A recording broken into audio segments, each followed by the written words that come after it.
and welcome to Bikinis After Babies. Thank you so much for joining us today. I am one of your hosts, Mandy Rochon, here with your other beautiful host, Gillian Hughes, and we have a special episode for you today. Take it away, Jill.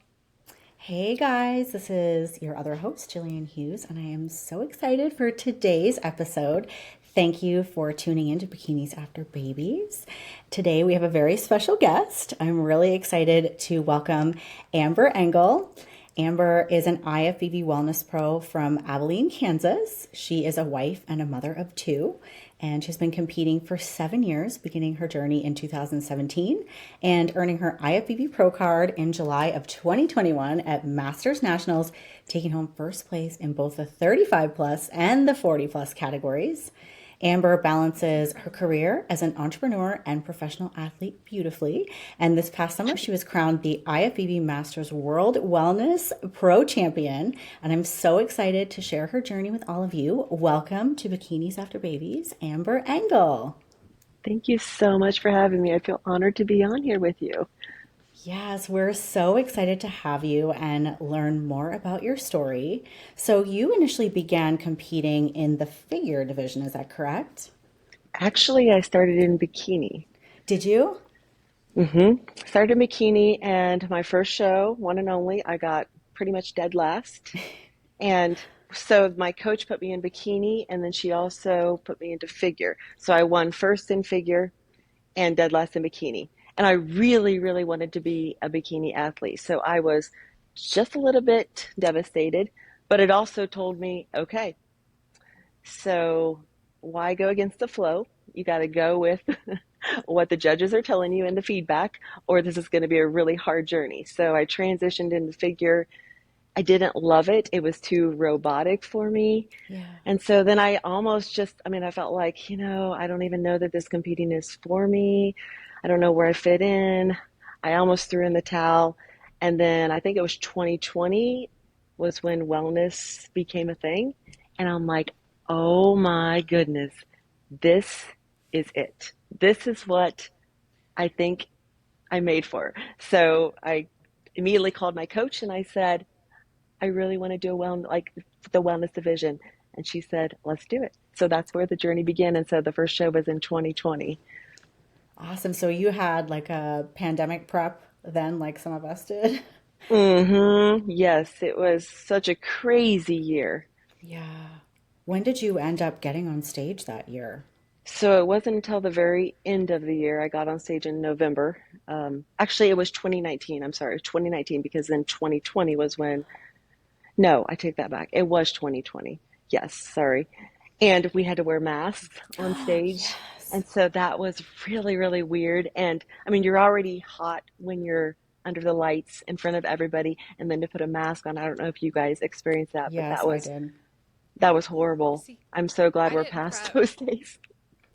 That's It was crazy. I can't crazy. imagine that. I was going to go into a prep and I was going to start in April and then of course March 2020 happened and I was like, no, we're not doing that. I didn't know you had to wear the mask on stage. I mean, I saw photos here and there, but I kind of forgot about it. So I can't imagine trying to like smile because of course you naturally want to smile. It's how you're, Yeah, we're used to posing and train. So, oof, but It like was how so hot that has weird. to be and it was. Yeah.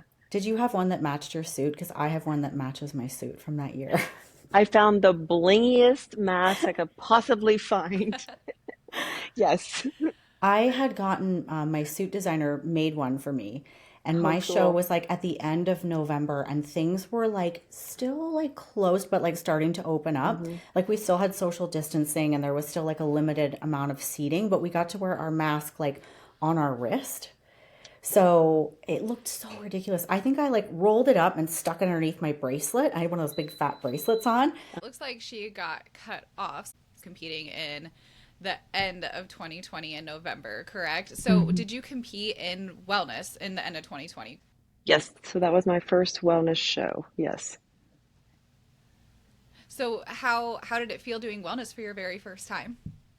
It felt like it fit my personality. It fit my body shape. It was exactly perfect. I'm so glad they made a division for a lower dominant, lower half of your body. I mean, Yeah. it was perfect.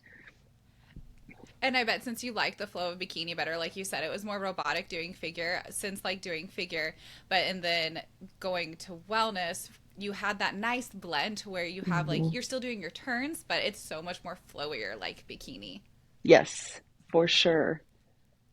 She's back. That's I'm amazing. back. Yeah, Hi, guys. we lost you for a second, Jillian. You're back.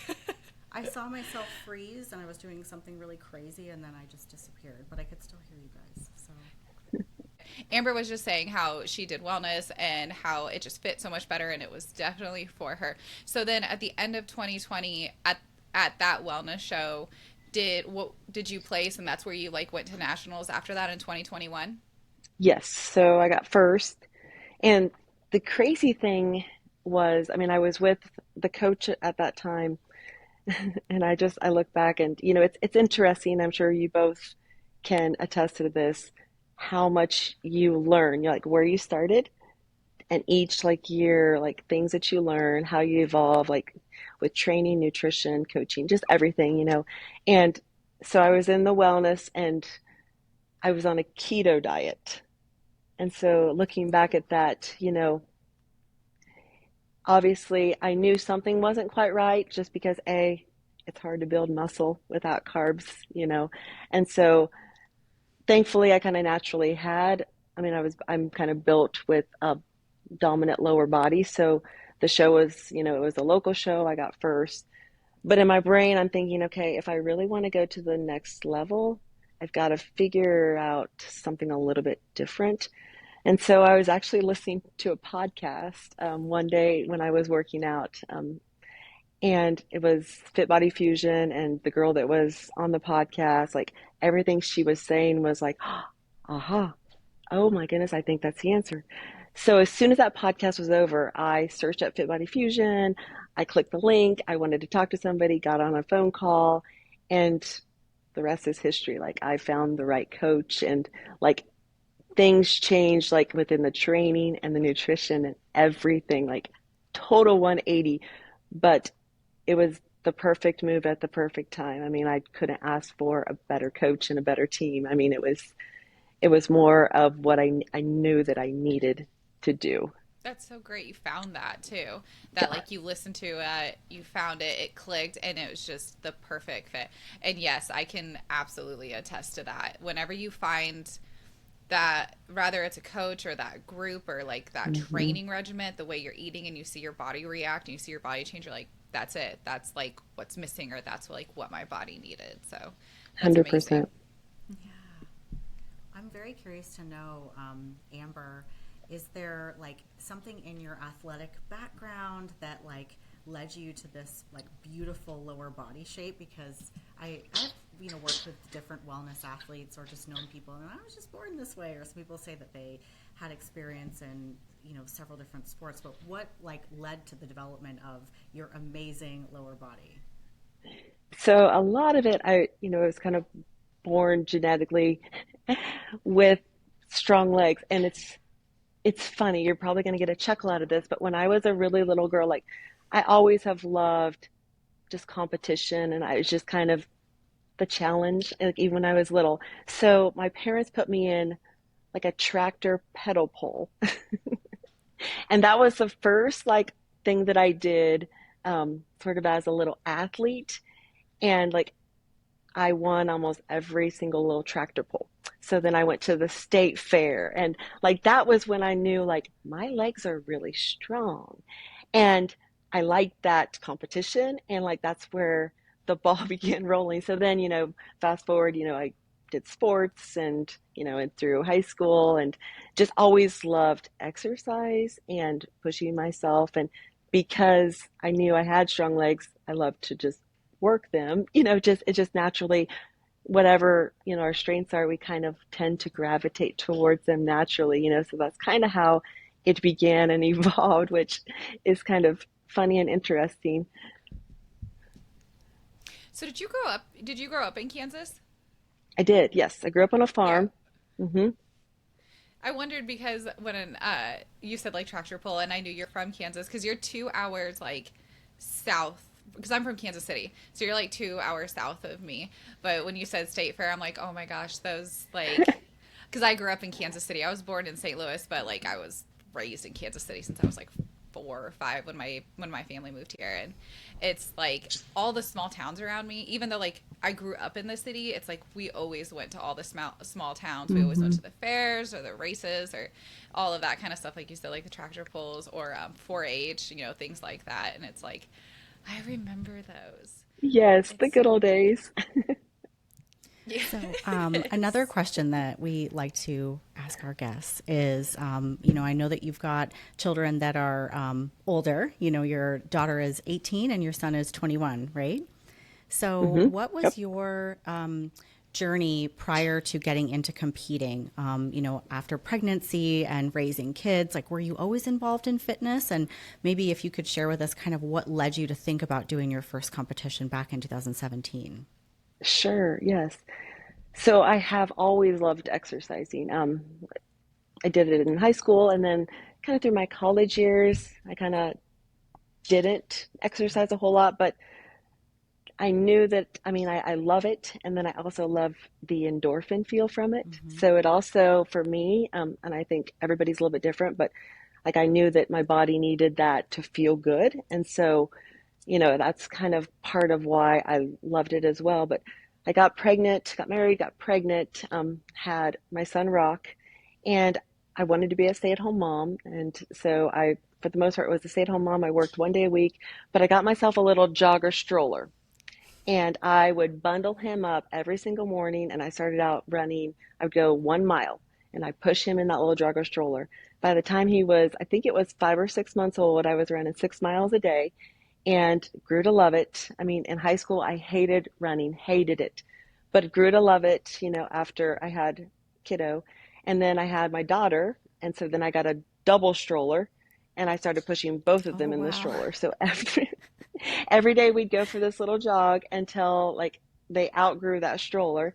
And, for me, it was all about, I love to exercise, but I also wanted to lose the baby weight. I'd gained like 40 some pounds, and I felt like that was the answer, just run it off. And it worked for a little while. And then I kind of came to a point where it started not really working anymore. And so then I'm like, man, now what am I going to do?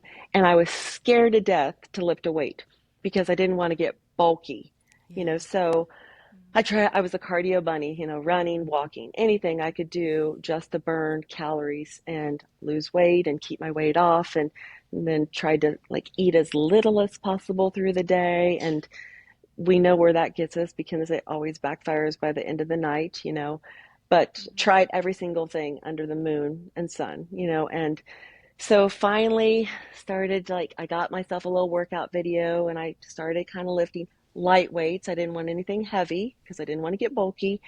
And then my husband started going to the gym, and I was really insecure about going to the gym and working out in front of people, and kind of went back and forth. And he encouraged me, just come.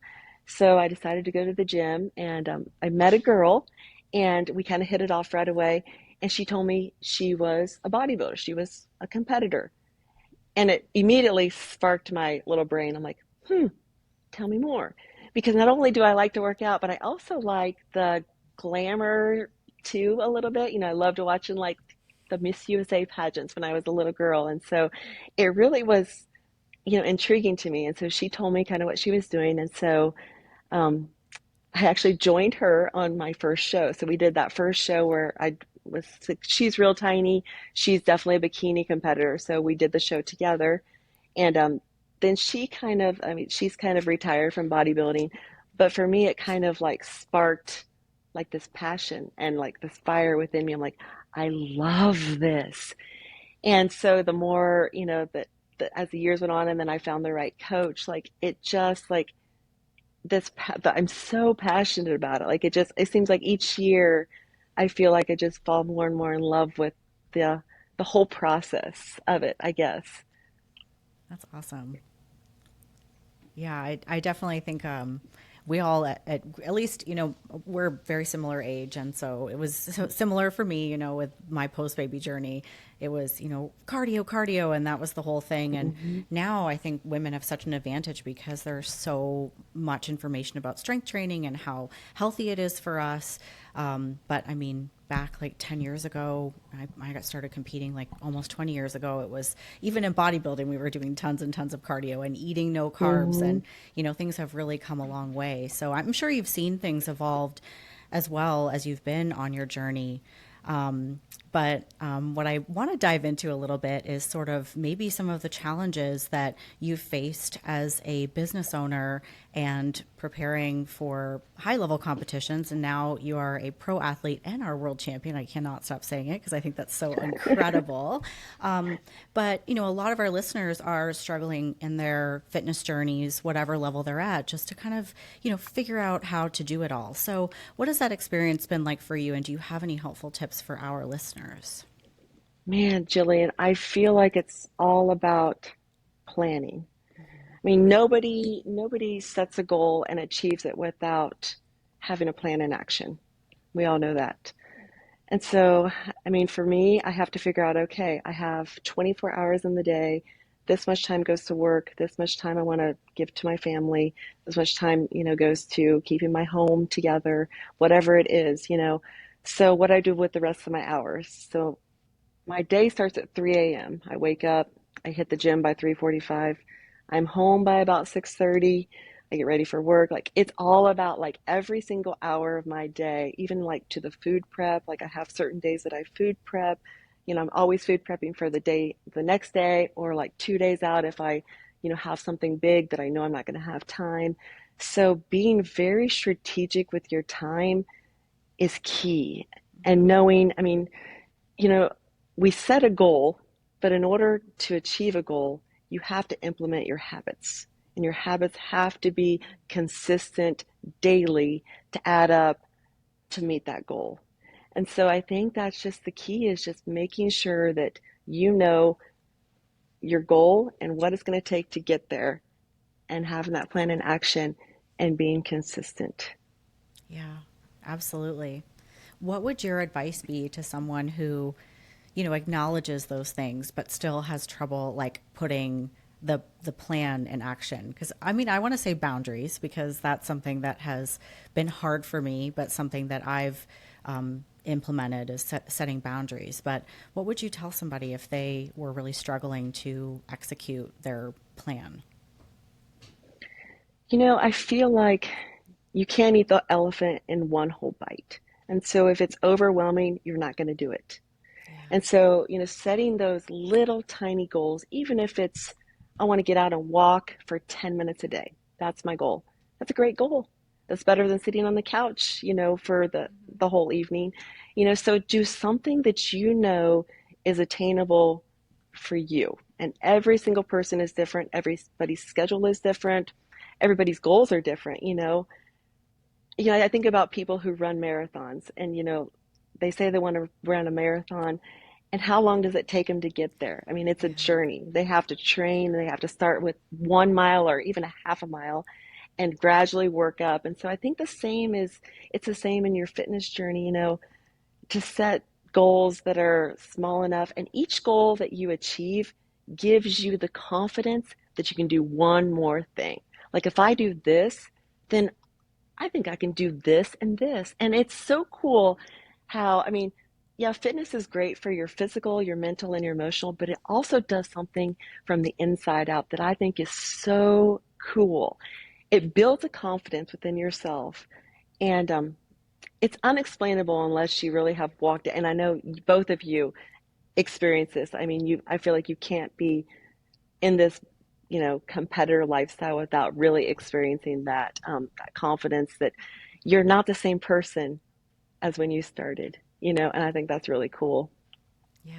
I can't agree with you more. I can't how the style of the lifestyle and the dedication and appreciating those little milestones. Hmm. Because when I was pregnant with my son, I was over 200 pounds and I gained 40, 50 pounds when I was pregnant, and nobody in my family worked out. I didn't know a person, I didn't know anybody that even went to a gym.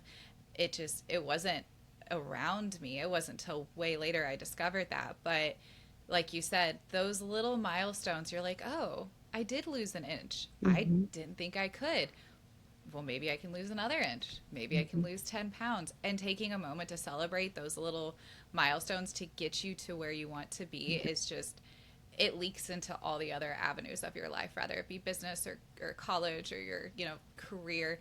It fuels you that you can, you can achieve these things. It just takes a little time and appreciation. 100%.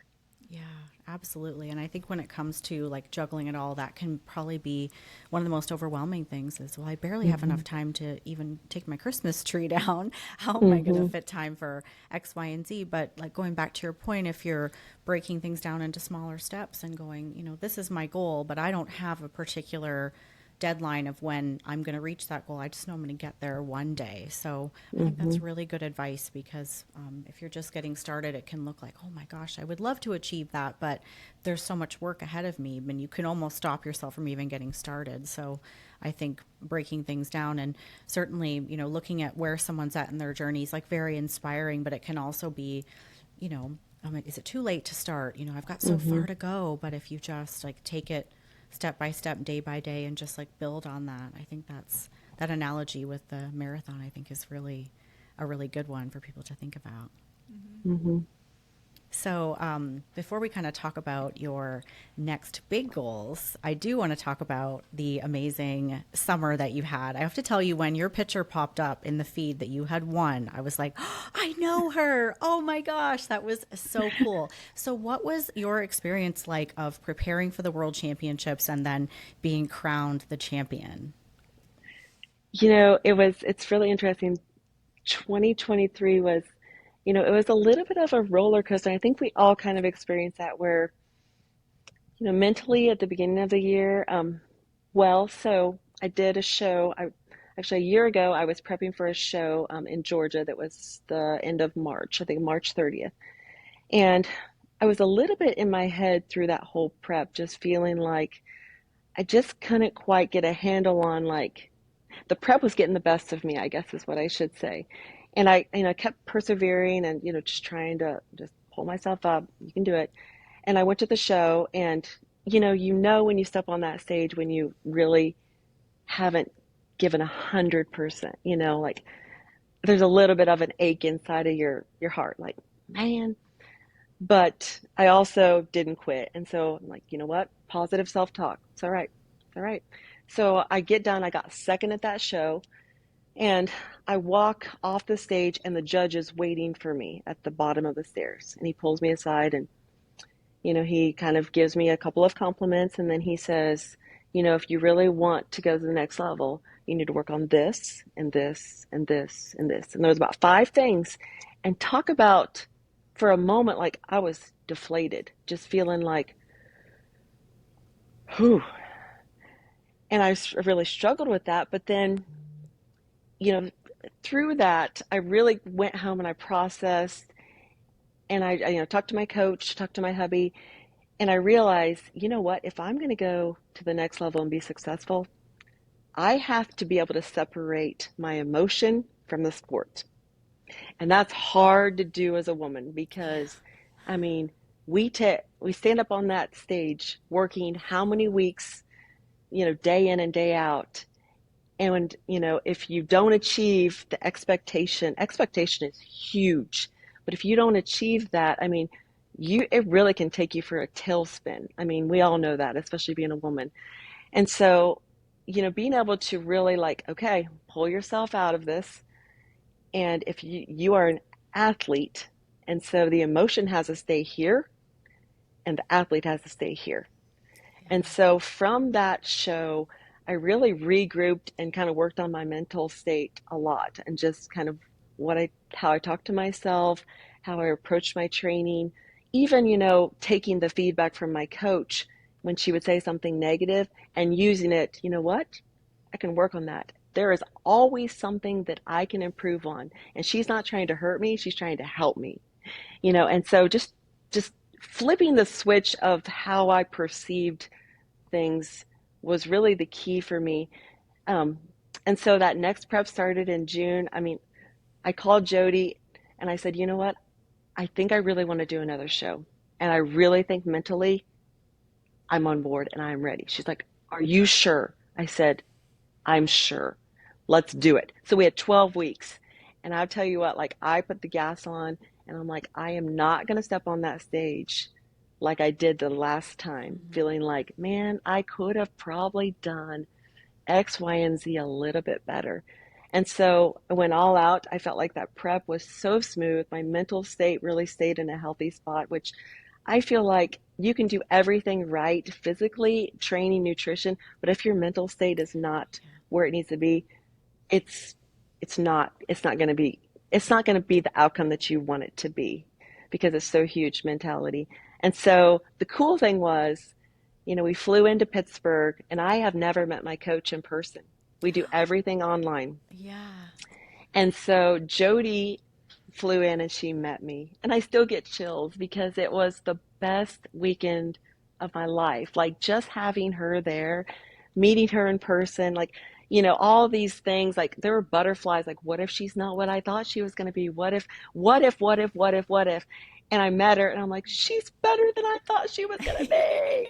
Ah, it was Oh, that's so cool. awesome. And, just going into that show and just having her, it's so like having that, being surrounded, with support is huge, and just having her right by my side, like the nerves were less, like I just felt just a sense of like, like it's all right. I'm just calm and this is cool. This is great. Like enjoy this moment because it's not, it might happen again, but that was the first time that I'd ever met her. So, you know, getting on that stage and having her in the audience and hearing her scream my name and just, just everything. It was so cool. And then walking away with the first place, like it was icing on the cake. Like it was sort of surreal. It was so cool.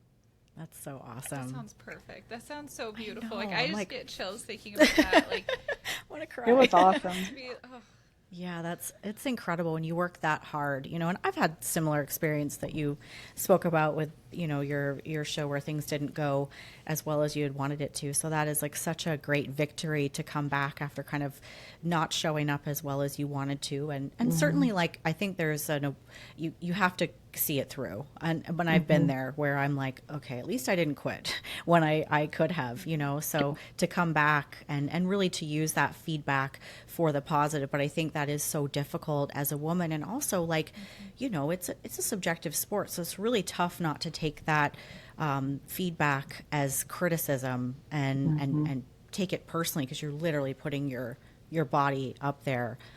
So I think that's a really cool like thought about separating the emotion from the athlete because I've known people that have really let their emotions get in the way of all the talent that they have Hmm. and not been able to withstand the pressures of the sport. So I think that's such a cool story. And I actually did see your photo the other day of you and you're like holding Jody and just like you said it was the first time you guys had met, but it's cool that you were able to create that rapport and that level of friendship, virtually. And I mean, that's the world we live in now, but sometimes meeting people in person is so different than, the virtual experience. So that's really cool. It's so, yeah, it is so cool. And for Jody, like I've never had a coach like Jody. When I won the national show in 2020, that's when I transitioned and I started working with Jody.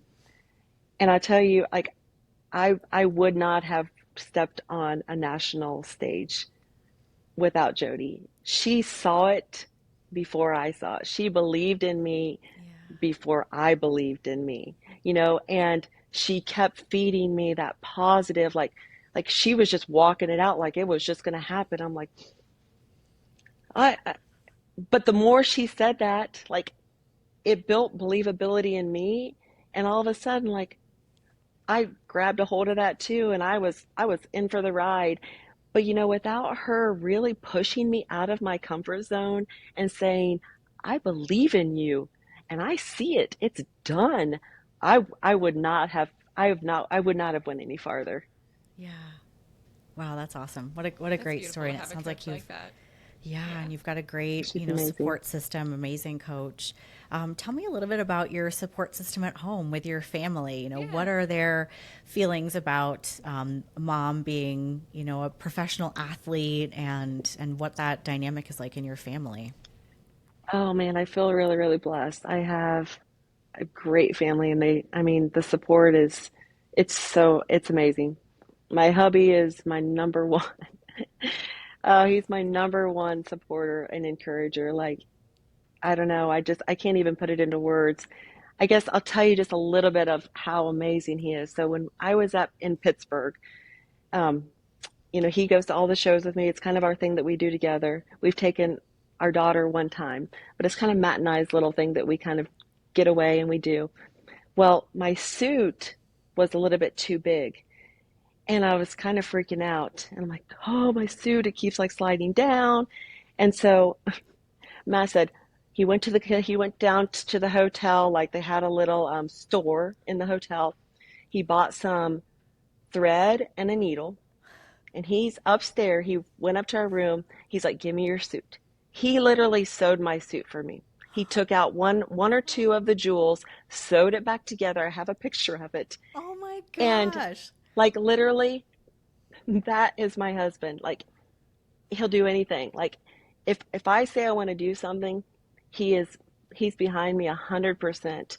And he also, and I mean I love this too, like he'll be honest with me too, and I've grown to like really appreciate that because I know, just like Jody, he has my best interest at heart. So sometimes you have to hear the hard things, but I mean he's phenomenal. I couldn't ask for better support. And my kiddos, I mean they're supportive. They don't talk as much about it. My daughter really wanted to go and watch one of my shows. She's like, Mom, I just really want to watch you do one show. And so we took her to one of the show that was in Georgia last March, and that was really fun for her to be able to experience that. And she had a great time.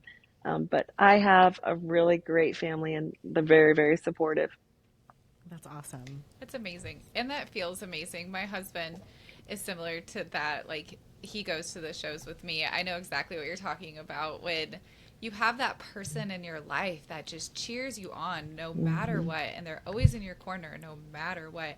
And we have this thing, our son comes with us. He's older. And we have this thing, though, where they'll go out and they'll find me candles for the hotel room to make the Oh, hotel room relaxing. And so that's so that way, cool. the hotel room, instead of smelling like, protein or whatever it is, it Tanning. Tanning smells like solution. it smells like can Chicken. right, whatever the smell is. But it smells like candles. So it's like to have that support system is just like the best feeling. And whenever you're having like those great experiences and you just look at them and you're like Yeah, it's not I did it. It's like we did it. Like we did this 100%. together. It's the best Yeah. feeling. I don't know how people do it without the support at home. I mean, it would be extremely hard. Yeah.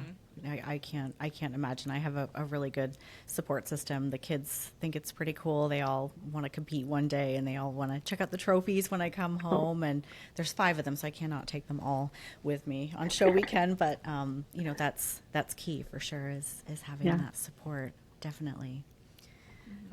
Well, and that segues into like my next question. And just one thing that I have noticed and admired about you, Amber, and your presence on social media is the presence of like your faith in your marriage and in your family.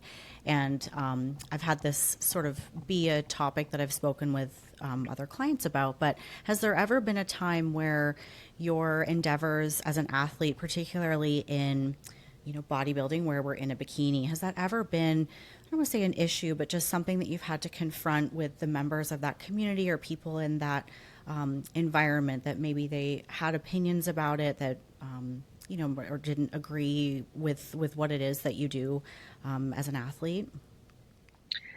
I really haven't had, anyone in particular, question too much. But within myself, I have wrestled with that a little bit, especially in the beginning, is it right? Is it wrong? You say you're an athlete, but then, like you're in this tiny little suit on the stage, like, oh, I don't know, like just kind of second guessing, questioning, like, just is it okay? And, I think the more that I think about it and process it, you know, it's all in what's up here. What are my motives? And go back to my hubby, we talk about this and we kind of bounce this off of each other, just questioning, just even as being business owners, in our small little town, we know almost everybody. And you just have to think about, you know, the perspective. And, a lot of people don't understand this sport from the outside looking in. And you can't really expect them to, unless you're in it. And so you kind of have to be able to let that go and yet be modest, be humble, when you're in the community. But I think it all boils down to your own motives within your heart.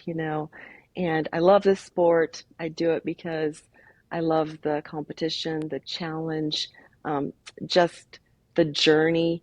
I don't do it for anything other than those reasons. And so I have to be content with that choice and know, you know, nobody needs to know my heart, but I know my heart. And that's really all that matters in the end. Yeah. Thank you for answering that. It's a very tough question. I did not prepare you that Yeah. I was going to ask you that, but I asked that because, I've, in my own experience as well, like I've battled with sort of like putting photos of myself on, in my social media to, just because I'm proud of what I've Hmm. achieved and maybe experiencing a little bit of backlash either that I knew about or was not aware of because it was said behind my back, opinions about my choice and because women shouldn't after babies be on a stage in a bikini, certainly not on social media. I think times are changing, but Hmm. that's definitely something that I know I've got friends in the sport that have experienced and that I've experienced myself. And I couldn't agree with you more that it is, definitely all about what your goals and intentions are. And to me, I never looked at our sport as something that was sexual. I just always thought how beautiful these women were. Like I remember seeing a fitness competitor in the 90s in a magazine and just being like, oh my gosh, like that is the most beautiful physique I've ever seen. Like to me, it did not, I didn't Hmm. understand that anybody would see it that way. Of course, I don't think like a man, but, just I think experiencing some of that backlash as I became so passionate about something and having to defend it a lot was challenging for me, even when my kids were little and attending private school and, kind of feeling like I had to, mute pieces of my life that I was so proud of. So I know I'm not the only one that's battled that. So, I appreciate you kind of sharing your thoughts on that difficult question. Well, and I also think, Jillian, the older we get, the more you kind of just have to be who you are. Yeah. Like we live in a world where, especially with social media, people are going to say things no matter what you do, and you have to be able to just kind of, I don't know, almost be bulletproof and just like it goes back to your motives, but no, like this is who I am. And like you said, you work hard and you feel good. You feel it builds a confidence and it's hard not to just like think, oh my goodness, I've worked so hard, like I want to take this picture, post it. And there's nothing wrong with that at all. And you just have to kind of let everything kind of just like flow off of you. And I feel like Jody, my coach, does this really well. Like she's just kind of, they call her the honey badger, but she just kind of has a feisty personality and she is who she is. And you can take her or leave her, and it doesn't make her any difference which one you choose, but she's going to be who she is. And I really love that and I admire that about her because that's hard to do. Yeah. I think we could all Yeah, try to that's be a little bit inspirational more for like sure. that. Yeah, definitely. Yeah, Just letting things roll off because it's true. It's, we've only got our own life to live. And I certainly don't spend my time worrying about what other people are up to. So, you know, right. no, that's great advice. So, if you can share with us what's next for you. So right now I'm deep into a off-season building. So we're trying to, the feedback was need to build kind of mainly upper glutes, but if I want to continue to be competitive kind of at the next levels, I do have to continue to build just because that lower body just has to be dominant. It just takes so much time to build those muscles. And I think about like when I was scared to lift a weight, I kind of chuckle now because I lift and lift and lift. And it's like, like it's just so hard to grow muscle. But we're in an off season right now. Food is high, workouts are intense. Um, we're going to hit Chicago Pro. I think it's July 20th that weekend, and that's going to be our warm up show. We're going to go to Tampa then the very beginning of August. And depending on my physique and how, I kind of, how the prep goes. Jody's talked about throwing me into the open, which, if I'm honest, makes me just a smidge nervous. But there she goes again, pushing me out of my comfort zone, which I love her for. So that's always in the back of my mind with each workout. I always focus on my next goal. And so, like, the wheels are turning constantly. And that's kind of, my motivation, my drive, my push, to have that big goal that almost scares you, kind of like wheeling around up in your mind. So that's the goal for this year. And then I'm not sure, we're not 100% sure when the next Masters Olympia is. We're thinking it might be 2025, but that would be my next big, big goal. I would love to go do that. So that's kind of like way, way out there. So going to focus on these first two in this year and just keep trying to build. I love that she tells you how goals are supposed to like scare you. You have like at the back. My coach says that too. My coach's name's Sam, and when I went to her and I was like, "This is my goal," like this, she's like, "It's supposed to scare you. You're Yeah. supposed to be scared to say it out loud." And I was like, "Okay." So I love that. I love that you have that in the back of your head whenever you're lifting. It's like I'm going to push myself because this goal, it's there and it's Yeah. scary, but we're going to get there. Yep. That's exactly. And I think that's what you need to keep adding fuel to that fire. I mean, like, Mm-hmm. you think about, okay, like if I'm going to do this, like, can I bust out that one more rep? Like, that's what pushes me. Like, can I just squeeze out five more or whatever it is? Like, that's what really, like, for me, that's what I need to really get me to give 110%, like, every time I'm in that gym. That's awesome. Yeah, and it's funny how you say that about, thinking how easy you could have bulked up back in the day if you just came near some dumbbells. And now it's like, oh, please give me the gains. I can totally relate. I know. They were like, I put muscle on easy. I'm like, oh, do you? I know. Do you really? So, are you ever like amazed at, what your body is capable at our age? Because sometimes I look back to my early days and like, just like you, I did the keto and I did tons of running. And now the way my preps are just, from having taken care of my body and really built up muscle, like, do you think that there are things about, your body now that work towards the goal of getting in competition shape? Oh man, I mean, it is incredible to me what the body is capable of. And if you take care of it, like, age is really just a number. And I know, like, you cross a certain point and yeah, it's definitely going to be harder and harder, but you know, I almost feel like I feel younger now than I did in my 20s. Yeah. Like Yeah. taking care, like the nutrition, just, the exercise, like the mental side, like, and I love taking like photos and putting them side by side. Like when I don't think I'm making progress, I'll take a photo from like a year or two ago, put it side by side, and every single time, like I almost get like emotional because I'm like, oh my goodness, oh my goodness, like I am making progress.